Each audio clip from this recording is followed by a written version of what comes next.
Une exploitation sexuelle en ligne d'enfants qu'on torture, on paye pour les torturer, pour acheter ces images. Où en est-on? Qu'est-ce qui se passe? Toutes ces formes, malheureusement, sont pratiquées dans pratiquement tous les pays. Parfois, c'est pratiqué par des réseaux criminels. Elle dit, moi j'ai été acheté par un couple suisse à une intermédiaire, une prétention, je dirais, moi, qui est pratiquement démoniaque. Ne pas penser que ces victimes sont oubliées, mais il faut leur donner encore une fois la parole. Avoir le courage aussi de ramener Dieu dans ce monde.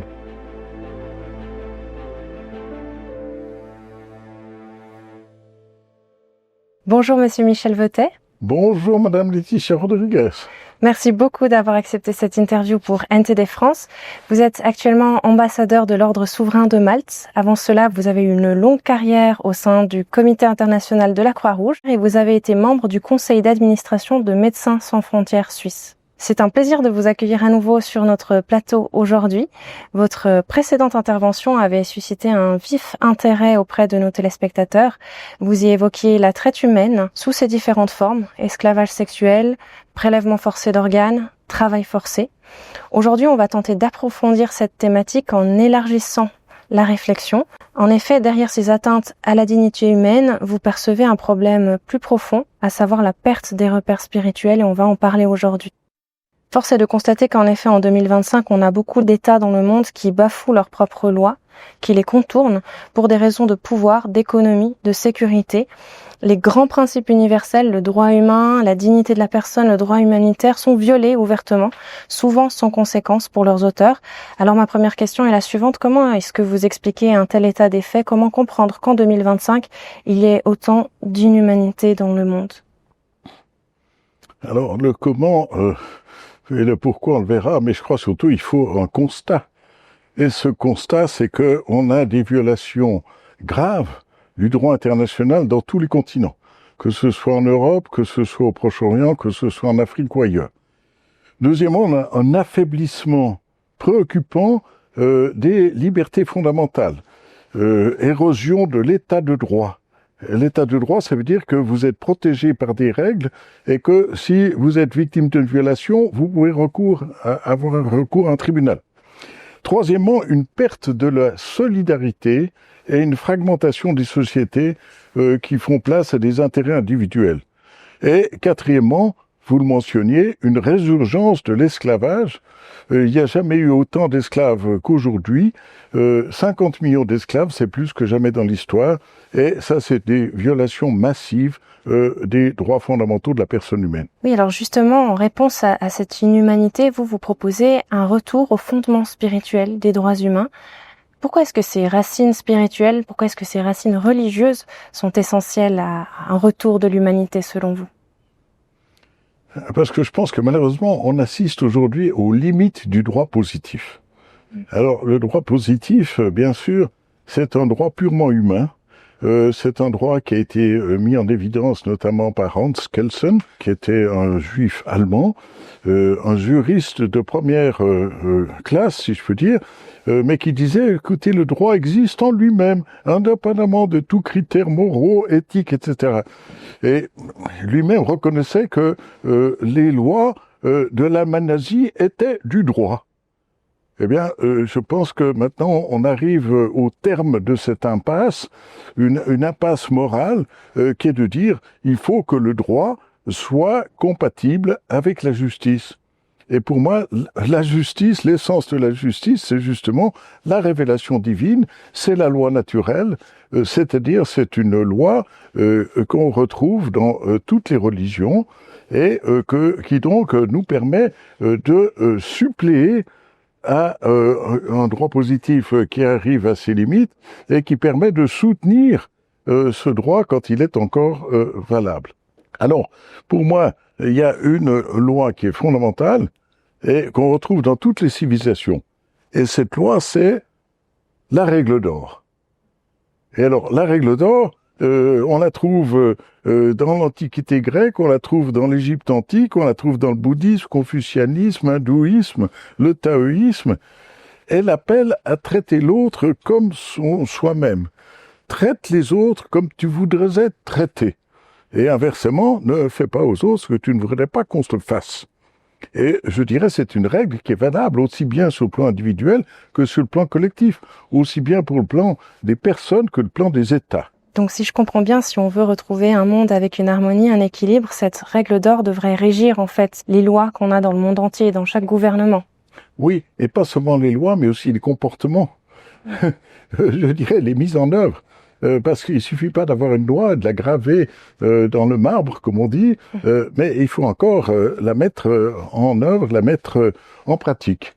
La règle d'or, elle est illustrée dans l'Évangile par la parabole du bon Samaritain. Alors, la parabole du bon Samaritain, les gens vous diront « Ah, qui c'est ce bon Samaritain ?»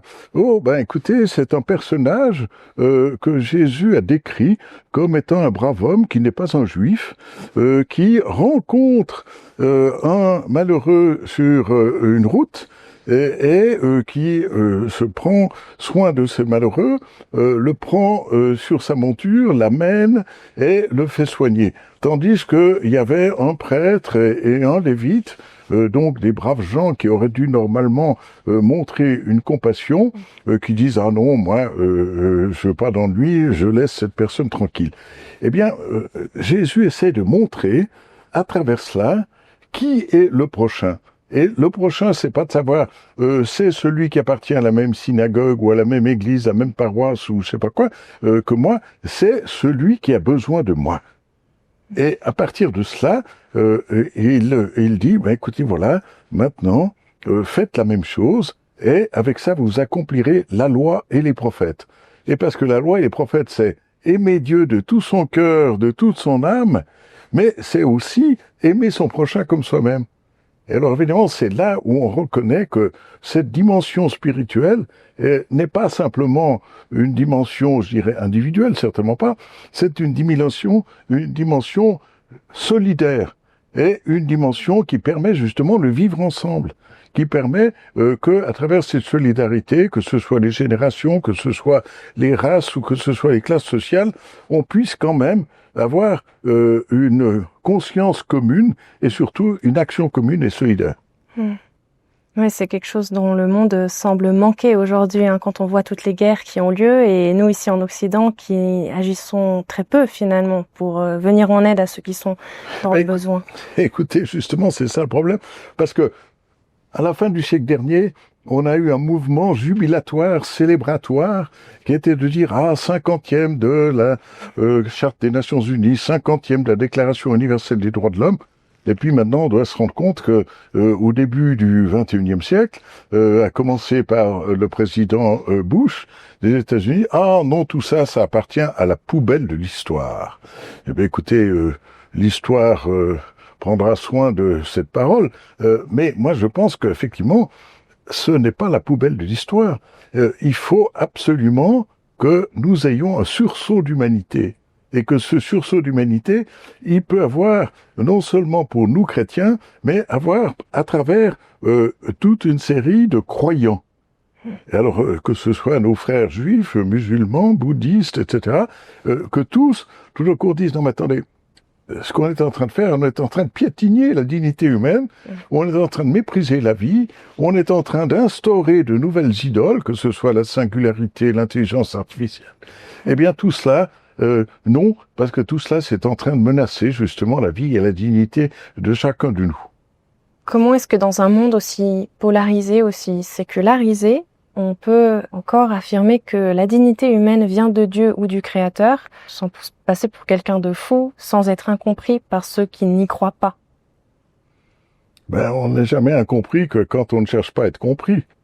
Et donc, par exemple, quand vous êtes dans un monde déchristianisé, je dis oui, bien sûr, peut-être en Suisse, peut-être en Europe occidentale, peut-être dans certains pays d'Amérique du Nord, mais je pense que véritablement, dans la plupart des pays du monde, il y a encore des gens qui croient. Il y a encore des gens qui ont une dimension spirituelle. Et que donc, comme je vous dis, c'est aussi à nous qui sommes croyants, y compris ceux qui restent en Europe, à s'exprimer et à dire mais il faut absolument que nous montrions que ces valeurs religieuses ne sont pas du tout des trucs du passé, ne sont pas des antiquités, mais que ce sont des choses qui sont très proches et qui d'ailleurs sont souvent synonymes de valeurs humaines. Et là, vous avez beaucoup de gens qui diront « Ah, mais moi, je suis plein de respect pour la famille, mais moi, je suis plein de respect pour la vieillesse, pour les enfants, etc. » On dit « Ben oui, c'est très bien.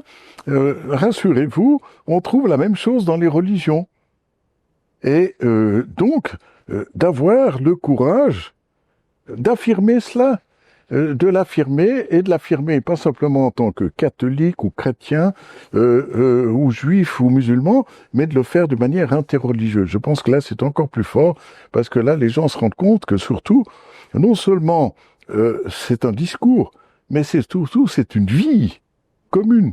Il y a des gens qui font 7 prières par jour. Eh bien, c'est pas simplement les moines bénédictins, c'est aussi tous les musulmans croyants. Oui. Et puis, il y a aussi les chrétiens laïcs qui le font. Et je pense que tout cela, c'est pour montrer aux gens, mais voilà, il y a des ponctuations de la journée qui sont des regards dans une autre dimension, mais qui permettent aussi après d'aller de l'avant et qui permettent de vivre ensemble. Ce que vous dites, c'est que le matérialisme, l'athéisme n'a pas réussi à prendre le dessus sur la croyance et que même si, voilà, peut-être en surface, on a l'impression que beaucoup de gens n'y prêtent plus attention, finalement, il s'agit simplement de rappeler que croire dans une religion, c'est aussi croire dans des valeurs humaines, faire le lien avec la religion qui a été un peu malheureusement malmenée ces dernières années et rappeler que derrière certains a priori qu'on peut avoir sur la croyance, il y a avant tout des valeurs humaines, des valeurs fondamentales comme la gentillesse, la tolérance, la patience, l'authenticité. Oui, exactement. En tout cas, vous mettez beaucoup l'accent dans vos différentes interventions aux Nations Unies sur une vision déshumanisée de l'homme, qui est réduit à l'heure actuelle à un simple objet. Quels sont, selon vous, les symptômes les plus inquiétants de cette réduction de l'homme à un objet, au matériel ? Ouais, écoutez, il y en a qui sont légèrement plus généreux et qui réduisent l'homme à un animal. Ah, voilà, un singe un peu plus évolué. Et puis, vous voyez, il y a des dauphins qui savent aussi bien faire de la musique que nous. Non. Réduire l'être humain à un animal, et encore plus à un objet exploitable, vendable, non. Ça, c'est ignorer, justement, la valeur unique de l'être humain. Et alors après, ce qu'il faut bien dire aux gens, c'est que, bien sûr, l'homme peut se comporter comme un animal. Bien sûr, l'homme peut se vendre comme un objet. Mais malheureusement, c'est oublier une autre chose, une dimension, et ça on le trouve surtout chez nos amis orthodoxes, mais il y a aussi des catholiques qui l'ont promu, c'est la divinisation de l'être humain. Et c'est une divinisation par la grâce, évidemment, c'est pas par nos propres forces. Mais par exemple, on a un saint Athanase d'Alexandrie qui dit « Le but de la vie spirituelle est de participer à la vie éternelle, de se laisser transformer en Dieu. » Alors, vous direz, vaste programme. Oui, bien sûr. Et c'est un programme où il faut certainement toute une vie pour cela. Et moi, je dirais, dans la littérature orthodoxe, il y a un saint qui est magnifique et qui est justement qui raconte un jour à un de ses amis qui était venu le voir, il lui dit « Écoutez, voyons, sortons dans la neige. » Et ils sortent dans la neige, ils s'assoient, et tout d'un coup l'autre dit « Mais qu'est-ce qui se passe?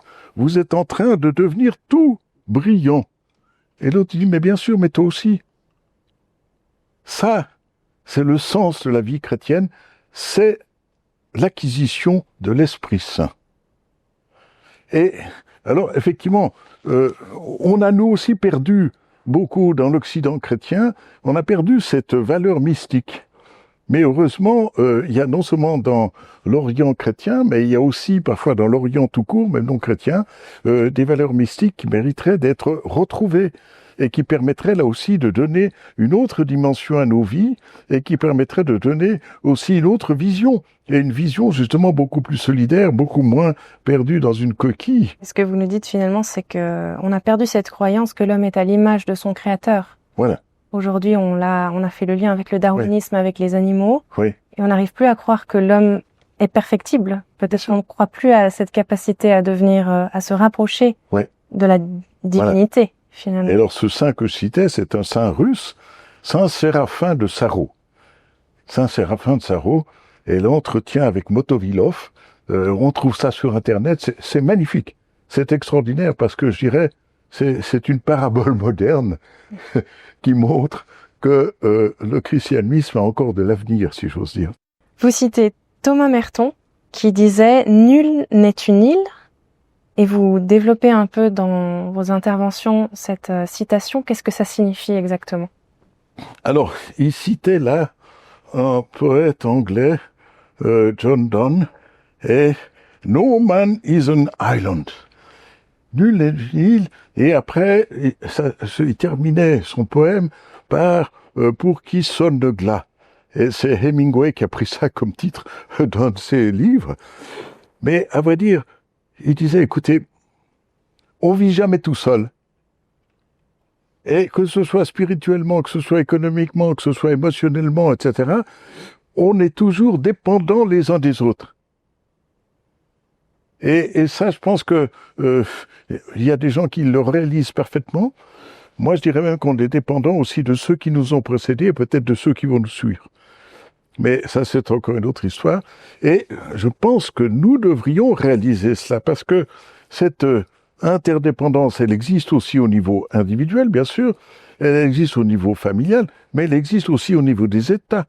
Parce que si vous pensez sur le plan climatique, sur le plan migratoire, sur le plan économique, sur le plan militaire, ce qui se passe dans un coin du monde a des incidences certaines et rapides à l'autre bout du monde. Donc, c'est pour ça que nous devons absolument avoir une vision beaucoup plus ouverte, et on ne peut pas se permettre simplement de regarder à travers une lucarne ou des œillères, comme on dit. On a beaucoup parlé de cette déshumanisation que vous mettez au cœur de toutes vos interventions, et c'est aussi cette déshumanisation, on l'a bien compris, qui a conduit à cet état actuel où on voit un esclavage qui n'a jamais été aussi présent qu'aujourd'hui. Est-ce que vous pourriez nous dire deux mots de cette tragédie actuelle? Quels sont les visages? Quelle forme prend cet esclavage moderne qui est si conséquent, qui n'a jamais été aussi conséquent dans l'histoire? Alors, cet esclavage contemporain, d'abord il y a des chiffres, 50 millions. Donc c'est plus que ce qu'on n'a jamais eu dans l'histoire. Ensuite, il y a des formes. C'est le travail forcé, et ça peut être des enfants, dans des mines, mais ça peut être aussi des hommes sur des bateaux de pêche, ou dans des restaurants, dans des hôtels. Ça peut être aussi l'esclavage sexuel, ça peut être aussi la maternité forcée, ça peut être aussi le prélèvement forcé d'organes, et aussi la criminalité forcée. Et je pense que toutes ces formes, malheureusement, sont pratiquées dans pratiquement tous les pays. Et que parfois c'est pratiqué par des réseaux criminels, et que évidemment ces réseaux criminels sont tout à fait condamnables, mais que parfois c'est pratiqué par des gens qui pensent bien faire, si j'ose dire, ou qui se donnent bonne figure, et qui sont des hommes politiques, qui sont des responsables sportifs, qui sont des chefs d'entreprise.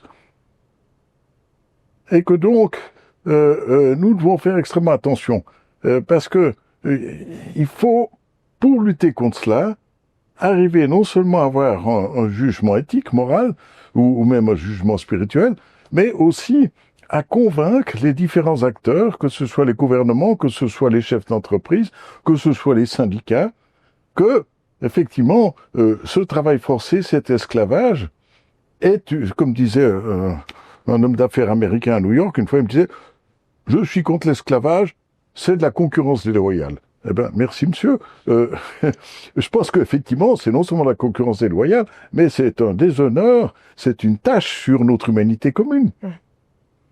Et après, il y a des gens qui diront, mais écoutez, s'il y a des femmes qui veulent faire de la prostitution leur mode de vie, c'est très bien.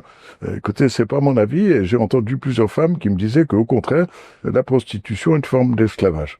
Alors, je préfère les entendre et dire, il faut absolument qu'on évite aussi, par exemple, la pornographie, et spécialement la pornographie infantile, quand on dit, mais écoutez, voilà, une exploitation sexuelle en ligne d'enfants qu'on torture, on paye pour les torturer, on paye pour acheter ces images. Mais écoutez, où en est-on? Qu'est-ce qui se passe? Donc là, on a pratiquement un ratatinement, un écrabouillage je dirais, de toutes les normes morales, éthiques. Et je pense qu'on doit absolument tous réagir, quelles que soient nos croyances, quelles que soient qu'on soit père de famille ou pas. Mm-hmm. Comment vous expliquez, parce que vous disiez tout à l'heure, certaines personnes pensent bien faire.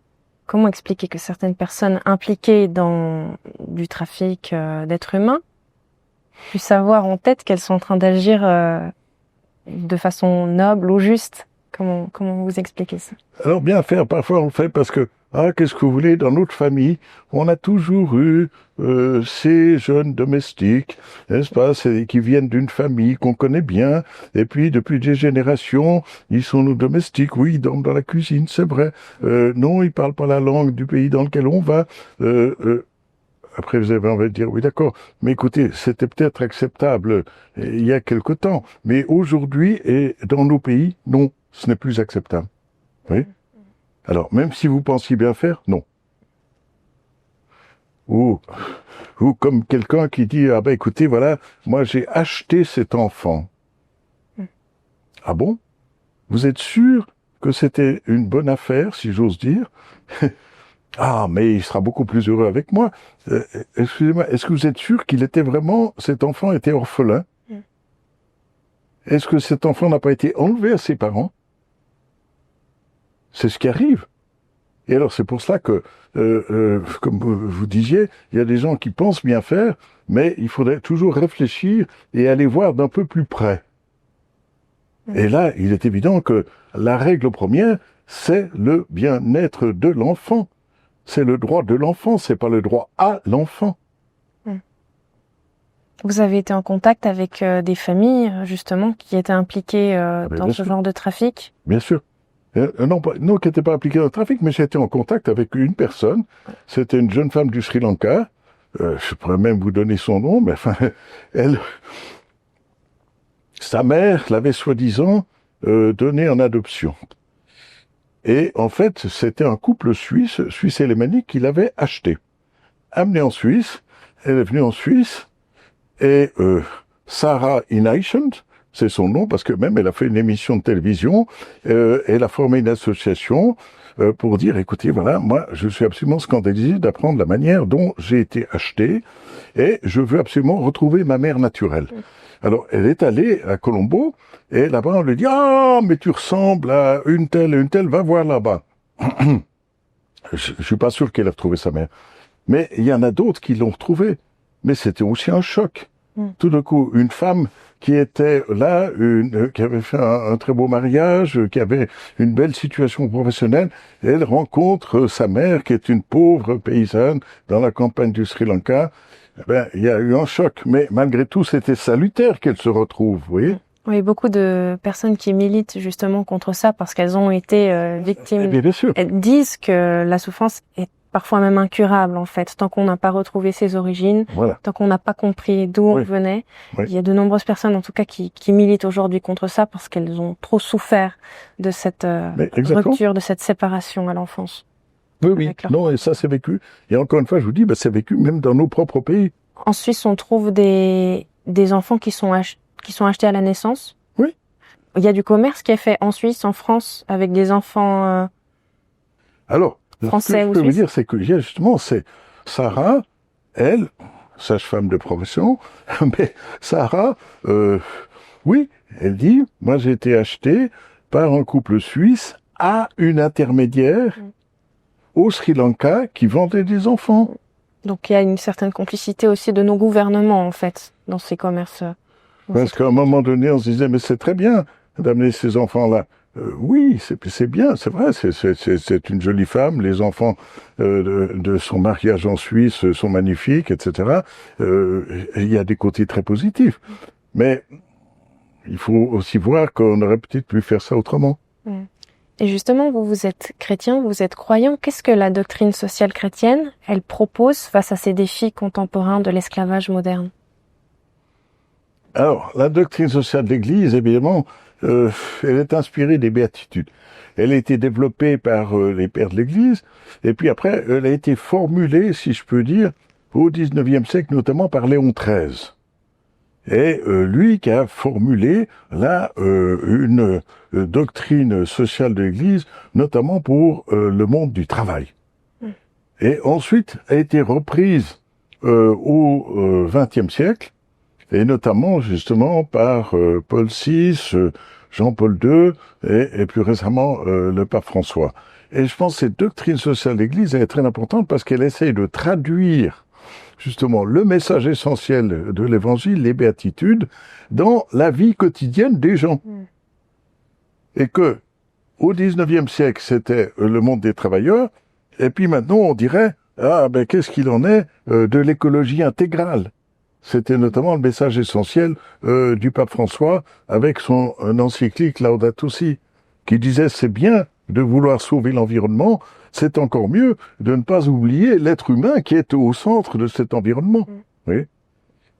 Et je pense donc que là, on a quelque chose d'intéressant. Après aussi, je pense que le pape Léon XIV, lui, a tout de suite dit d'emblée, il y a un problème qui m'intéresse, c'est l'intelligence artificielle.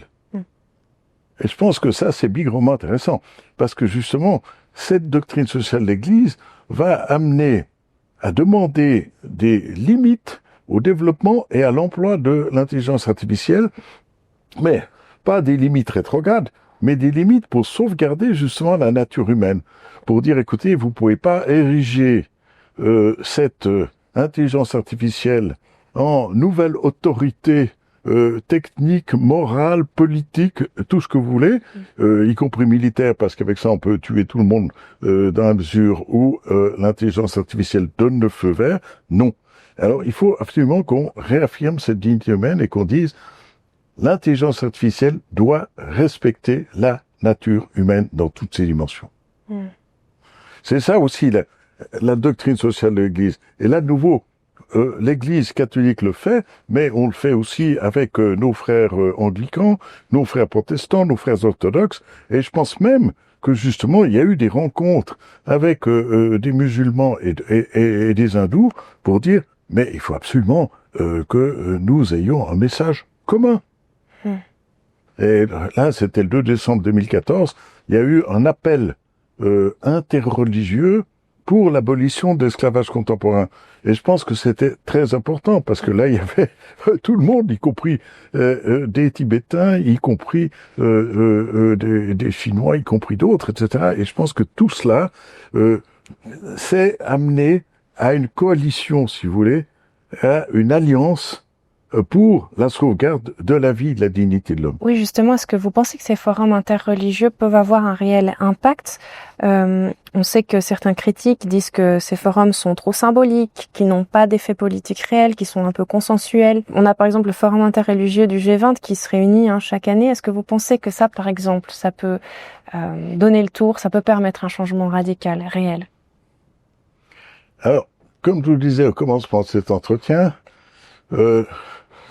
j'ai l'impression que les organisations internationales, même les gouvernements, arrivent au bout de leur discours, à la limite de leurs moyens. Et que donc, si les instances religieuses ne prennent pas les choses en main, eh bien, on va tout laisser tomber. Donc, pour moi, ces forums interreligieux, qui soient ceux du passé, comme c'est pas Assise, les rencontres d'Assise en 1986, ou que ce soit le forum interreligieux du G20 qui va se réunir mi-août en Afrique du Sud. Et merci, j'ai été invité, donc je vous dirai à mon retour ce que ça a amené. Mais je pense que c'est des moments clés dans l'histoire de l'humanité. Parce que c'est des moments d'inspiration.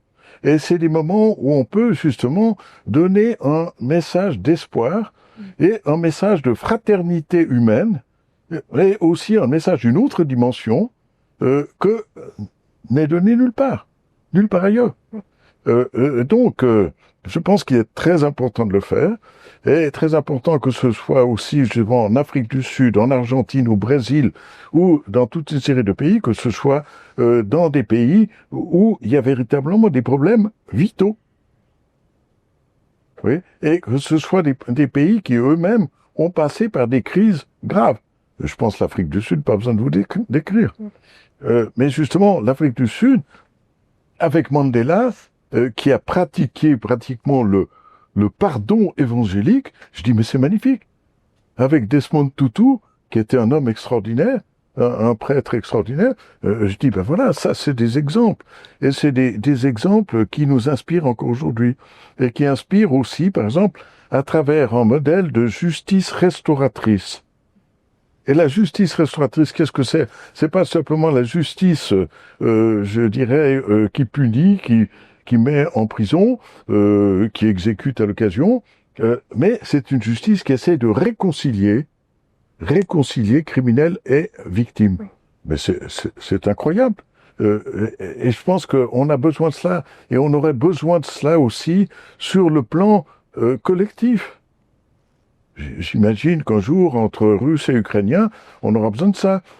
J'espère qu'un jour, on arrivera à ça entre Israéliens et Palestiniens. Oui, parce que je pense que la clé de la paix, c'est le pardon. Et ça, c'est un message essentiel, en tout cas, du christianisme. Mais c'est qu'il existe aussi dans l'islam, il existe probablement dans d'autres religions. Oui. Vous avez vu vous-même de vos propres yeux des exemples de cette justice restauratrice qui soigne, qui guérit, qui apaise les blessures? J'étais justement délégué régional du CICR en Afrique du Sud. Au moment où cette commission Vérité et Réconciliation a donné son rapport. Mais ça a été un combat.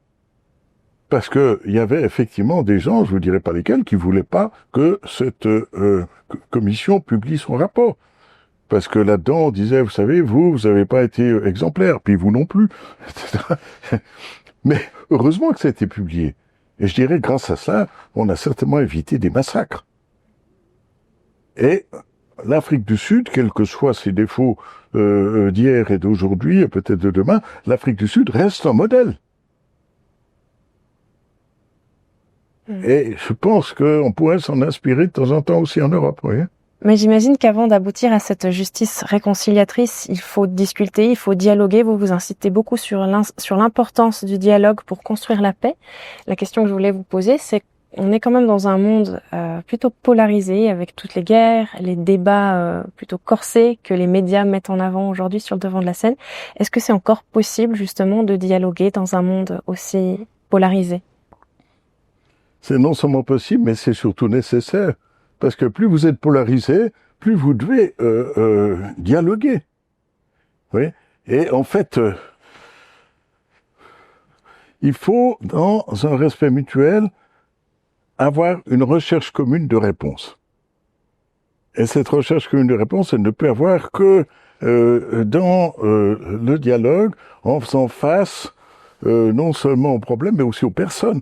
Au changement climatique, aux échanges commerciaux, aux migrations, aux défis posés par la recherche et le développement de l'intelligence artificielle. Et ce dialogue, il doit être possible entre deux nations. Je sais pas ce qu'on a vu, par exemple, entre la France et le Royaume-Uni. Ah ben, ça me semblait bien intéressant. On pourrait aussi voir d'autres dialogues comme ça. J'espère qu'ils pourraient se développer. Et puis, au niveau régional et transrégional. Je sais pas, par exemple, un dialogue migratoire entre l'Union européenne et l'Union africaine. Et universelle, évidemment, si possible, ça, ce serait vraiment très bien. Et alors, moi, je dirais, le dialogue est essentiel pour rechercher la vérité. Parce que respecter l'autre dans les débats, respecter la vie et la dignité, et je dirais, moi, je donnerais un exemple. Alors, cet exemple, c'est le drapeau suisse.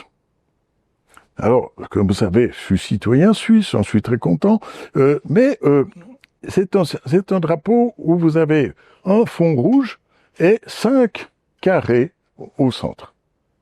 Eh bien, ces 5 carrés, vous pouvez dire, le carré du haut, c'est le nord, carré du bas, c'est le sud, à droite, c'est l'est, à gauche, c'est l'ouest.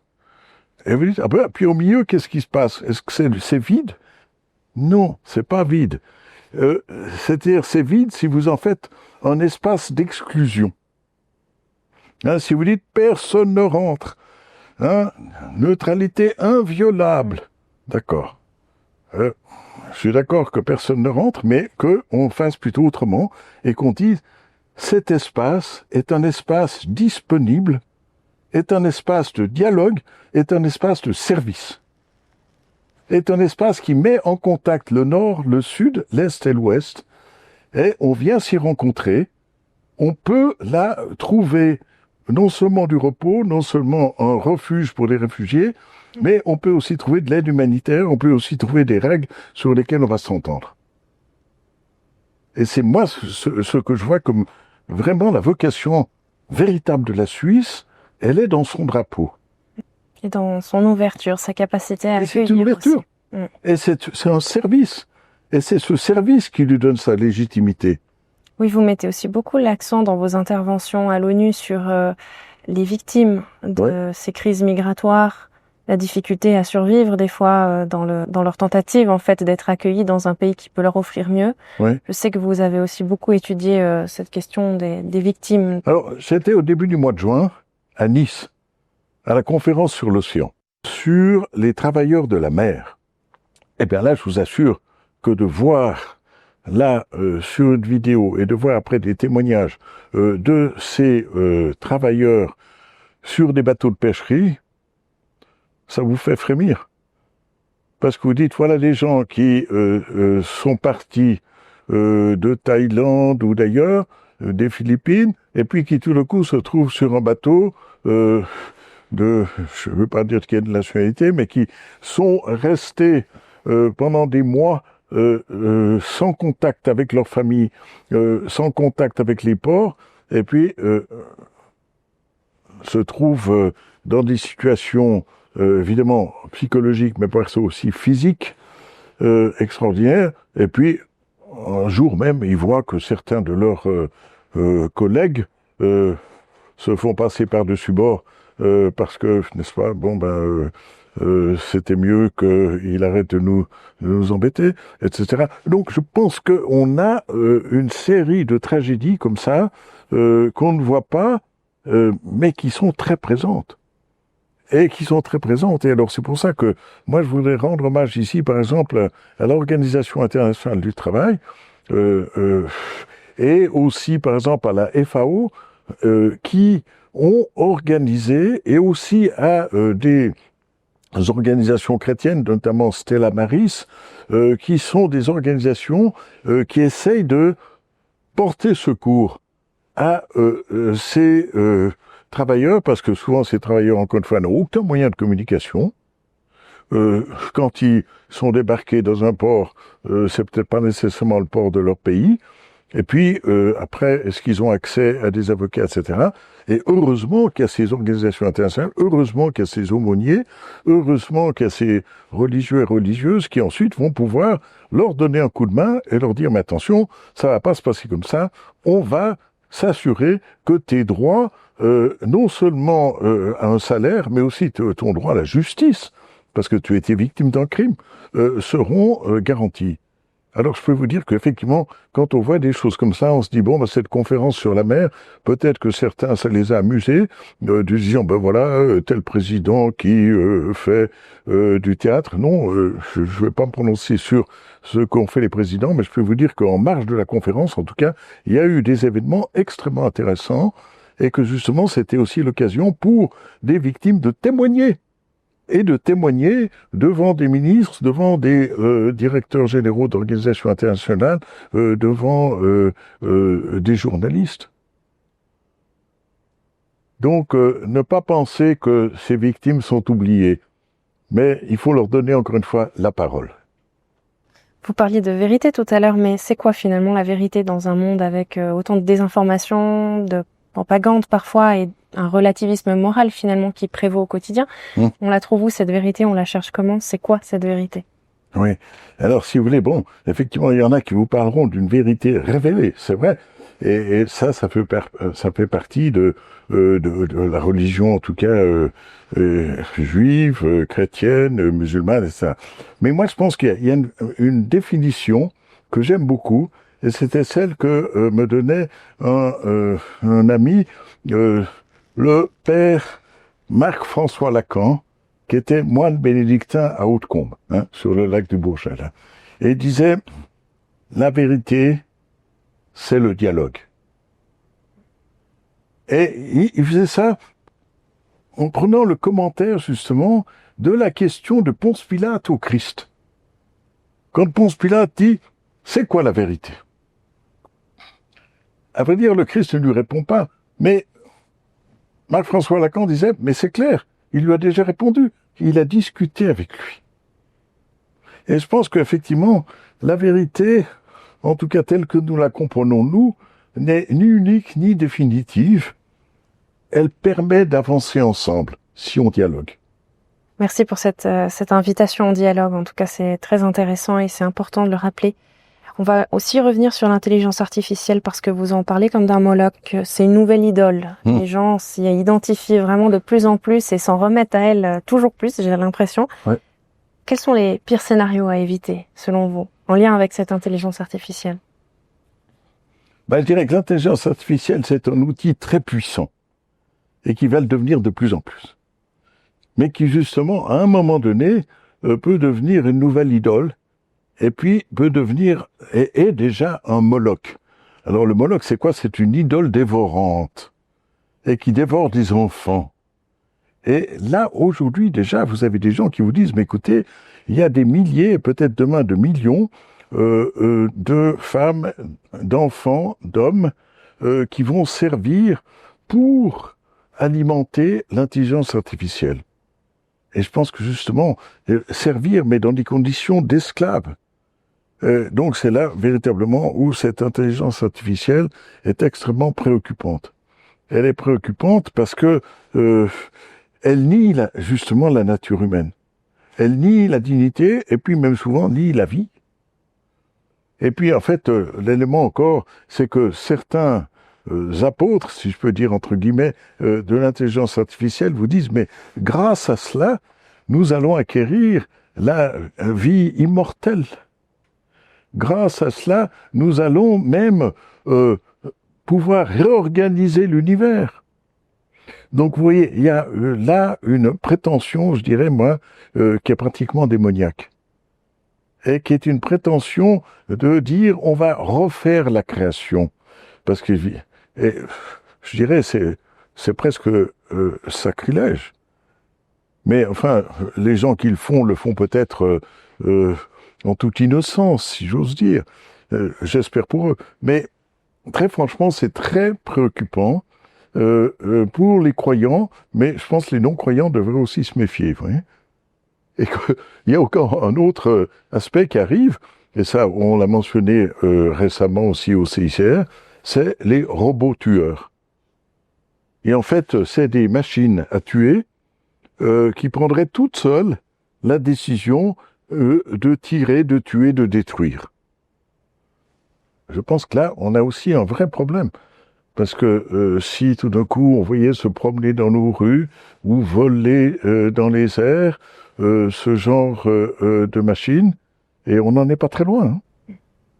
Oui, l'Ukraine a déjà eu recours à des drones qui étaient capables justement d'identifier des cibles et de tirer. Mais si un dérèglement survient, on ne sait pas de quoi est capable la machine, c'est ça que vous dites. Et donc je dis, je ne sais pas ce qui se passe sur les champs de bataille, mais je me préoccupe de ce qui pourrait se passer ailleurs.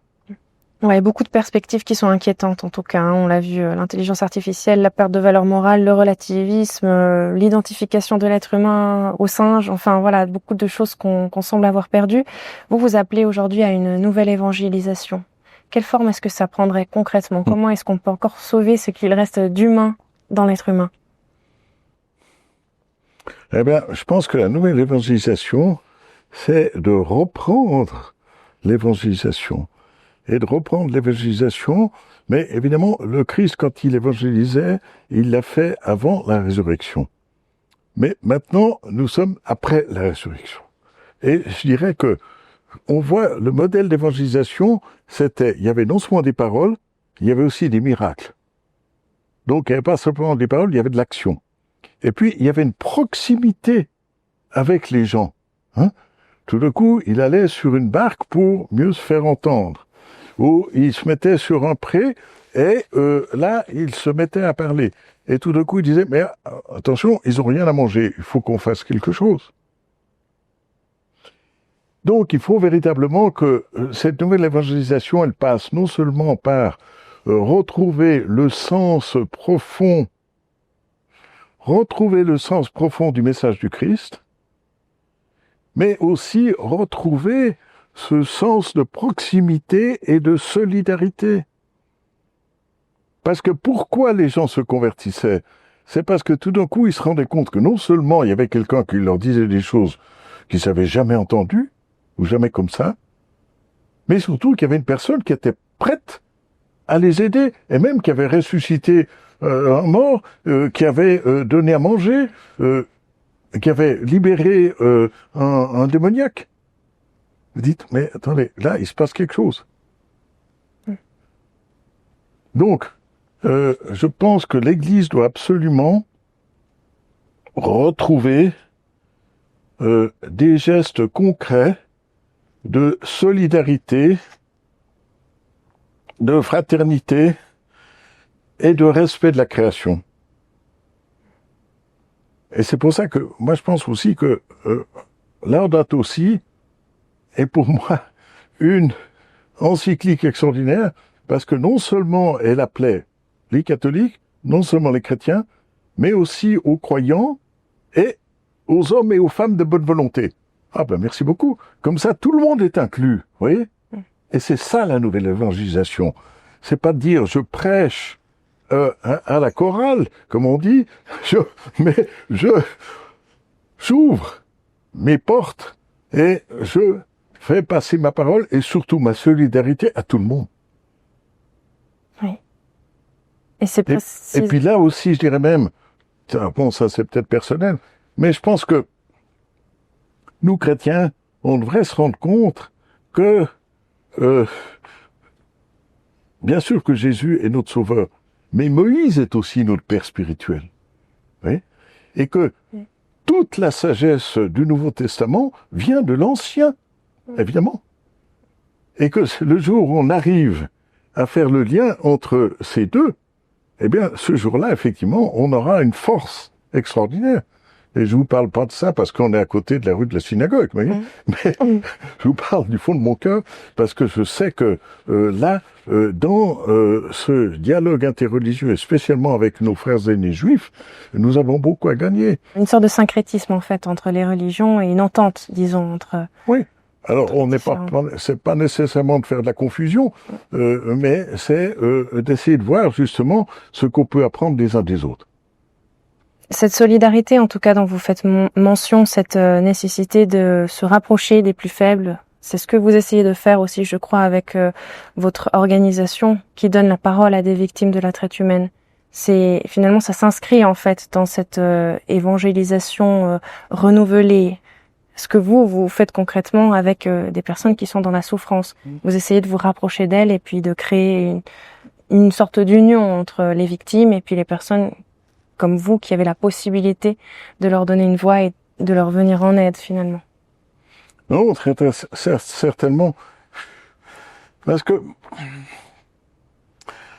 souvent, donc on a organisé plus de 50 webinaires. On les a fait en anglais, mais maintenant on les traduit, on a des sous-titres, on a des transcriptions, etc. Tout ça est sur nos sites internet. Mais c'est souvent une émotion extraordinaire, non seulement d'entendre ces témoignages, mais après aussi de rencontrer ces personnes. Tout d'un coup, je sais pas, je vais à une conférence à Londres ou à Rome, et il y a quelqu'un qui dit « Mais je vous connais, vous ». Je dis « Ah bon ?»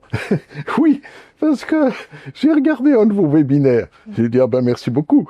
Mais ça, évidemment, c'est le côté flatteur. Mais un autre côté qui est beaucoup plus intéressant, c'est quand on donne la parole à des victimes, à des survivants ou à des gens qui s'occupent de ces victimes, et que tout d'un coup ces gens disent « Ah ben vous savez, nous, on a fait ce qu'on a pu, on continue, mais souvent il n'y a pas beaucoup de gens qui viennent nous voir, et encore moins qui viennent nous donner la parole. » Et je pense que c'est ça qu'on essaie de faire. Si vous voulez, c'est que on n'essaie pas simplement de faire du plaidoyer en parlant plus ou moins une langue ou l'autre, mais c'est aussi surtout de faire du plaidoyer en montrant que les victimes et les survivants sont des gens remarquables et qui peuvent être non seulement des experts, mais qui sont certainement des acteurs à ne pas négliger. Et c'est pour cela que on va continuer. Et concrètement, quel rôle est-ce que les églises elles peuvent jouer, quel rôle les traditions religieuses peuvent jouer dans cette lutte contre les crises de notre société? Je dirais que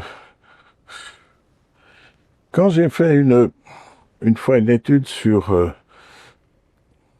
les origines du droit international humanitaire, alors du coup, je me suis rendu compte que les origines du droit international humanitaire, et ça c'était un juriste franco-allemand qui avait écrit un article tout à fait intéressant, le fondement du droit humanitaire. Et pour lui, qu'est-ce que c'était le fondement du droit humanitaire? Le fondement du droit de la guerre, c'est pas le droit de tuer. Le fondement du droit de la guerre, c'est le droit à la survie. Et ce droit à la survie, il vient précisément de toutes les traditions. Si vous voulez, depuis les papous qui disent défense d'empoisonner l'eau, défense de brûler les récoltes, défense de désacraliser nos temples, etc., jusqu'à toutes les civilisations. Toutes les civilisations ont demandé impérativement, c'était des sortes de tabous, si vous voulez, de ne pas mettre en danger la survie de la communauté. Et maintenant, aujourd'hui, nous en sommes à un niveau supérieur. C'est pas chaque communauté, c'est pas les papous, c'est pas la chrétienté, c'est pas l'islam, c'est pas, etc. C'est vraiment l'ensemble du genre humain. Et c'est pour ça que je dis vraiment maintenant, il faut que l'ensemble du genre humain prenne conscience que c'est sa survie qui est en jeu. Et que cette survie ne peut être, si je peux dire, ne peut être garantie que si on a véritablement un ancrage dans toutes les traditions séculaires, millénaires, et que toutes ces traditions sont des traditions religieuses. Mais c'est des traditions religieuses qui sont ouvertes les unes aux autres.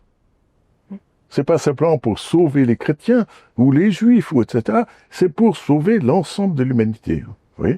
Et là, je pense que nous avons un effort gigantesque à faire, parce que même si nous allons au-devant de conflits gigantesques, j'espère que non, mais un jour on en sortira. Et puis, ce jour-là, on aura réalisé qu'effectivement, une civilisation de l'amour, une civilisation de la liberté, de la solidarité, une civilisation, tout le coup, on retrouvera le respect du Créateur et de toutes les créatures, y compris humaines, évidemment, eh bien, ce jour-là, on aura véritablement atteint la paix véritable. Merci pour ce rappel salutaire et cette nécessité que vous mettez en avant de respecter le Créateur et toutes les créatures. Je crois que c'est quelque chose, un message qu'on n'entend pas souvent à l'heure actuelle dans les médias, et ça fait du bien de l'entendre. J'ai une dernière question, parce que voilà, vous mentionnez cet effondrement, cette perte de repères spirituels. Est-ce que vous auriez un dernier message d'espérance à faire passer à nos téléspectateurs? Ben oui, moi je dirais, le message c'est de garder le courage. Oui, parce que tous les jours, vous avez des messages de désespoir. Que ce soit sur le plan individuel, peut-être parfois sur le plan familial, peut-être sur le plan professionnel, ou regarder les organisations, ou regarder l'État, ou regarder, etc. On a envie de dire, non pas du calme, mais gardez le courage et restez actif, restez, je dirais même proactif, restez solidaire, Et non seulement aider ceux qui sont à côté de vous, mais essayer d'aider plus loin. Vous voyez. Et puis alors ça, c'est, je pense, agir humblement, parce que de prétendre qu'on va sauver le monde tout seul, non. Agir humblement, mais résolument, et construire, je dirais, une civilisation, même si elle n'est pas encore là, mais construire une civilisation qui respecte chaque vie humaine, protège la création et témoigne à travers des actes concrets, quotidiens, que l'espérance chrétienne n'est pas un rêve vain, mais une source de renouveau pour le monde. Oui. Et que avoir le courage aussi de ramener Dieu dans ce monde. Et d'affirmer, oui, je suis croyant, je suis croyante. Alors, il y a des gens qui diront, ah tiens, pas moi. Bon, ben peut-être, pas encore. Merci beaucoup, Monsieur Vetet, pour cet appel à renouer avec le divin qu'on a en nous, avec le divin qui est au-dessus de nous. Je crois qu'aujourd'hui, beaucoup de gens préfèrent effectivement baisser la tête et ne pas se rendre compte de ce qui nous dépasse. Oui. Mais c'est important de savoir ramener ce divin dans notre quotidien. Et cette proximité, cette solidarité que vous appelez de vos voeux, je crois qu'on en a aussi besoin. Donc c'était un échange très riche qui nous ramène à nos fondements finalement et à nos valeurs humaines qu'on a malheureusement un peu perdues au cours de ces derniers siècles. Mais merci pour cet échange qui était riche et constructif. Et puis j'espère à très bientôt sur NTD France pour poursuivre le dialogue. Merci pour votre accueil et merci pour ce dialogue.